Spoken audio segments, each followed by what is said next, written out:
বিসার math ক্লাসে স্বাগতম। আশা করি তোমরা সবাই সুস্থ এবং ভালো আছো।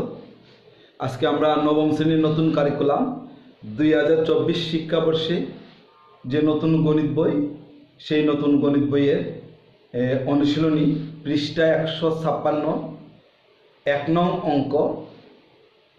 এর আগে আমরা একবার একটু বড় করে আপলোড দিয়েছি। আজকে আমরা একটু শর্টকাট করতে চেষ্টা করব। তোমরা দুটোটাই দেখিও, যেটা বুঝো এটাই তোমরা করবে। বুঝলে তোমরা নিজেরা শর্টকাট করতে পারবে, সময় একটু কম লাগবে। আমি এর আগের অঙ্কটি বোঝানোর জন্য একটু বড় করে লিখছি। তাহলে আমি প্রশ্নটা কিন্তু লিখি নাই। প্রশ্ন তোমাদের 156 পৃষ্ঠায় অনুশীলনী 1 নম্বরে লেখা আছে, cos θ = 3/4 হলে থিটা কোণের অন্যান্য ত্রিকোণমিতিক অনুপাতগুলো নির্ণয় করো। তাহলে ত্রিকোণমিতিক অনুপাত আছে 6টি, এখানে একটি অনুপাত দেওয়া আছে cos θ = 3/4। অনুপাতগুলো কি কি দেওয়া আছে বা কি হয়, কোনটা বিপরীত হয়, এবং কথিত যে ছড়াটি বা কবিতাটি, এটা নিয়ে আমরা একটু আলোচনা করছি। যেমন সাগরের লবণ আছে, মানে সাগর মানে সাইন, লবণ আছে লম্ব বাই ভূত, কবরে ভূত আছে, কবর মানে কস, ভূমি বাই অতিভুজ, টেরা লম্বা ভূত, টেরা মানে হলো ট্যান, টেরা লম্বা ভূত মানে লম্ব বাই ভূমি। সাইনের বিপরীত কুসেক, বিপরীতভাবে উল্টাই লিখলেই হবে। কসের বিপরীত সেক, টেনের বিপরীত কট। এটা আমরা আগের ভিডিওতে একটু দেখাইছি, তো আমরা এটা এখন দেখাতে চেষ্টা করব না। এখন দেখো cos 3/4, cos হলো কবরে ভূত আছে, কবর মানে হচ্ছে cos, কবরে ভূত আছে, ভূমি বাই অতিভুজ, এই যে ভূমি হলো 3, অতিভুজ হলো 4। থিটা কোণের বিপরীত হলো লম্ব, সমকোণের বিপরীত হলো অতিভুজ। আমরা এই চিত্রটা আঁকছি, একটা সমকোণী ত্রিভুজের চিত্র অঙ্কন করছি। এই চিহ্নটা দিয়ে বোঝা যায় যে এটা সমকোণী ত্রিভুজ। সমকোণের বিপরীতে অতিভুজ, আর থিটা কোণের বিপরীতে লম্ব বা বিপরীত বাহু, আর বাকি অবশিষ্ট যেটা থাকে সেটা হলো সন্নিহিত বাহু। অর্থাৎ থিটা কোণের সাথে অতিভুজ ছাড়া যে বাহুটি সংযুক্ত হবে সেটাই হলো সন্নিহিত বাহু। এখন এই কোণটা যদি এদিকে হয়, তাহলে দেখো অতিভুজের সাথে এই বাহুটা সংযুক্ত হয়েছে, তাহলে এটা সন্নিহিত বাহু। আর যদি কোণটা এদিকে হয়, তাহলে এই অতিভুজ তো ঠিকই থাকবে, অতিভুজ কোনো পরিবর্তন হয় না, অতিভুজ ঠিকই থাকবে, শুধু লম্ব আর ভূমি পরিবর্তন হয়।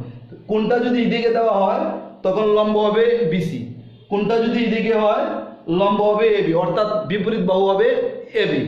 অর্থাৎ অতিভুজের সাথে যে বাহুটা কোণ তৈরি করবে সেটাই হলো সন্নিহিত বাহু। তাহলে আমরা এদিকে যেহেতু দিলাম এটা সন্নিহিত বাহু, এটা হলো কি অতিভুজ।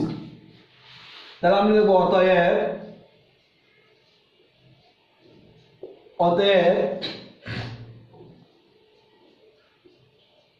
সন্নিহিত বাহু, সন্নিহিত বাহুর আরেকটা নাম কি দিব, ভূমি। আমি দিয়ে দিই ব্র্যাকেটে,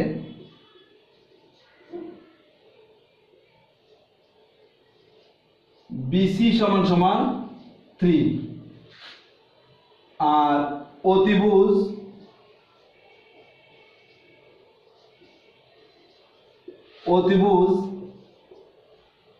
এসি, অতিভুজের কোনো অন্য কোনো নাম নেই, অতিভুজ এসি = 4।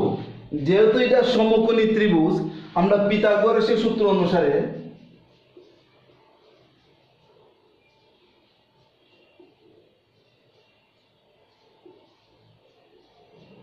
পিথাগোরাসের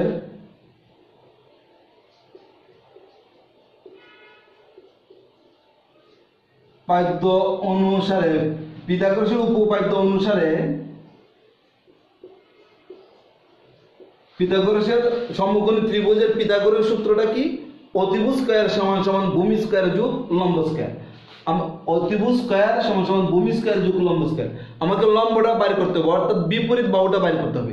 তাহলে বিপরীত বাহুটা আমি আগে লিখবো, এবি স্কয়ার মানে বিপরীত বাহু মানে লম্ব স্কয়ার যোগ সন্নিহিত বাহু স্কয়ার অর্থাৎ ভূমি স্কয়ার, বিসি স্কয়ার সমান সমান এসি স্কয়ার। তাহলে পিথাগোরাসের উপপাদ্য অনুসারে এবি স্কয়ার যোগ বিসি স্কয়ার সমান সমান এসি স্কয়ার। এবির মান নাই, আমরা এবির মান বাইর করব। বিসির মান কত? 3 হোল স্কয়ার। এসির মান হলো 4 হোল স্কয়ার।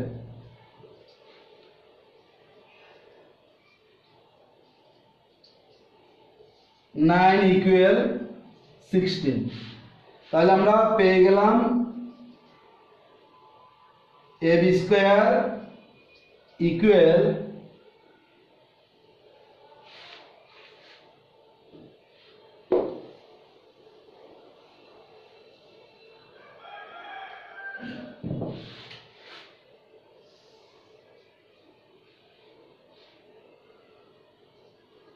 বা এবি স্কয়ার 9টা এদিকে চিহ্ন পরিবর্তন করে নিয়ে যাও, 16 মাইনাস 9। AB square equal 7। উভয় পক্ষকে বর্গমূল করো, AB equal to root over 7, মানে এবি স্কয়ার ইকুয়াল 7। এই বর্গমূল হলো উভয় পক্ষকে বর্গমূল করা, এইভাবে এটা হলো বর্গমূল করা। স্কয়ার রুটে কাটা যায় এবি, আর এটা কিন্তু স্কয়ার নাই, সেই জন্য রুট ওভার 7 থেকে যায়। তাহলে AB equal to root over 7। এবির মান হলো রুট ওভার 7, আমরা পেয়ে গেলাম এবির মান। এখন আমাদের অনুপাতের একটি মান দেওয়া আছে, বাকি 5টি মান বার করতে হবে। cos দেওয়া আছে, বাকি আরো 5টি মান বার করতে হবে। তাহলে cos দেওয়া থাকলে, দেওয়া ছিল কি cos, তাহলে আমরা লিখব এখন দেখো cos দেওয়া ছিল কি 3/4। cos 3/4 ছিল। আমি বলছি cos এর বিপরীত হলো sec, তাহলে sec থিটা হবে 4/3 বিপরীত। হরটা লবে চলে যাবে, লবটা হরে চলে আসবে, 4/3 হবে sec। এরপরে sin এর বিপরীত হলো cosec, tan এর বিপরীত cot। তাহলে আমরা যেহেতু এখানে cos থিটা ইকুয়াল 3/4 দেওয়া আছে, তাহলে আমরা লিখব প্রথমে, তোমাদের লিখতে সুবিধা হবে, sec theta equal 4/3। cos theta হলো ভূমি বাই অতিভুজ, মানে সন্নিহিত বাই অতিভুজ। cos থিটা হলো অতিভুজ বাই সন্নিহিত বাহু, অতিভুজ বাই সন্নিহিত বাহু। দেখো সাইনে আসো, এখন cos সেকের পরে সাইনে যাই। সাইন থিটা আমরা বলছিলাম কবরে, আরে সাগরের লবণ আছে, সাগর মানে হলো সাইন, সাগরের লবণ আছে লম্ব বাই অতিভুজ, মানে বিপরীত বাহু বাই অতিভুজ। বিপরীত বাহু কত? রুট 7/4। ইচ্ছে করলে তোমরা লিখতে পারো বিপরীত বাহু বাই অতিভুজ সমান সমান রুট 7/4। এইভাবে লিখতে পারো, তাহলে বড় হয়ে যাবে। এইভাবে লিখলে অসুবিধা নাই, না লিখলেও অসুবিধা নেই, সরাসরি এটা লিখলেই তোমার অঙ্ক হবে। আচ্ছা, আমরা পাইলাম কি সাইন। সাইনের বিপরীত কি? সাইনের বিপরীত cosec. Cosec theta, cosec theta হলো এটার বিপরীত 4/√7। সাইন হলো লম্ব বাই অতিভুজ, আর কোসেক হলো অতিভুজ বাই লম্ব, অতিভুজ বাই লম্ব। সাইনের বিপরীত হলো কোসেক। এখন আসো টেন। টেন হলো টেরা, টেরা মানে হলো টেন, লম্বাভূত, লম্বাভূত মানে লম্ব বাই ভূমি, অর্থাৎ বিপরীত বাহু বাই সন্নিহিত বাহু। তাহলে টেন থিটা হলো বিপরীত বাহু, এটার নাম হলো লম্ব, বাহু বাই সন্নিহিত বাহু বা ভূমি, সন্নিহিত বাহু বা ভূমি। তাহলে আমরা লিখবো এখন টেন, টেন থিটা বিপরীত বাহু কত? বিপরীত বাহু হলো √7 মানে লম্ব বাই সন্নিহিত বাহু √7/3 আমরা লিখবো √7/3 tan θ তো √7/3 তাহলে tan এর বিপরীত কি cot সন্নিহিত বাহু বাই বিপরীত বাহু তাহলে এখানে যদি আমরা cot লিখি তাহলে সন্নিহিত বাহু চলে যাবে উপরে আর বিপরীত বাহু চলে আসবে নিচে cot হলো tan এর বিপরীত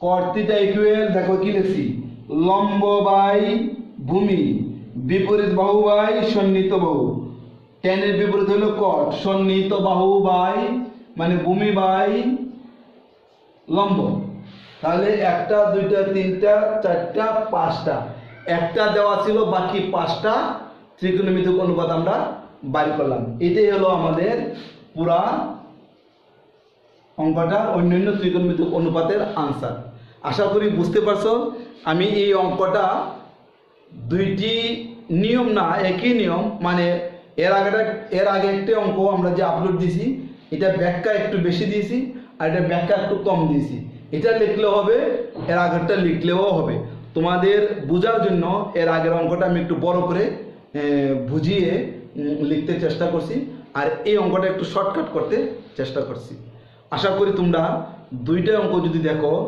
তোমরা অঙ্কটা অবশ্যই বুঝে যাবে আর এই নিয়মে যে কোনো অঙ্ক থাকো তোমরা করতে পারবে মনে করো tan দেওয়া থাকতো tan দেওয়া লম্ব বাই ভূমি যদি দেওয়া থাকে তাহলে অতিভুজ পিথাগোরাসের সূত্র দিয়ে অতিভুজ বাইর করবে অর্থাৎ তিনটা বাহু মান বাইর করতেই হবে বাইর করে তোমাদের ত্রিকোণমিতিক অন্যান্য অনুপাতগুলো নির্ণয় করতে হবে দুইটা দেওয়া থাকবে একটা বাইর করতে হবে যে কোনো দেওয়া আমাদের 4 আর 3 দেওয়া ছিল আমরা লম্ব বাইর করছি তোমার যদি লম্ব আর ভূমি দেওয়া থাকে তাহলে অতিভুজ বাইর করবে আর লম্ব আর অতিভুজ দেওয়া থাকলে ভূমিটা বাইর করে নেবে পিথাগোরাসের সূত্রের সাহায্যে আজকের মতো এখানেই অন্য কোনো অঙ্ক নিয়ে তোমাদের সামনে হাজির হবো সেই পর্যন্ত তোমরা সুস্থ এবং ভালো থাকো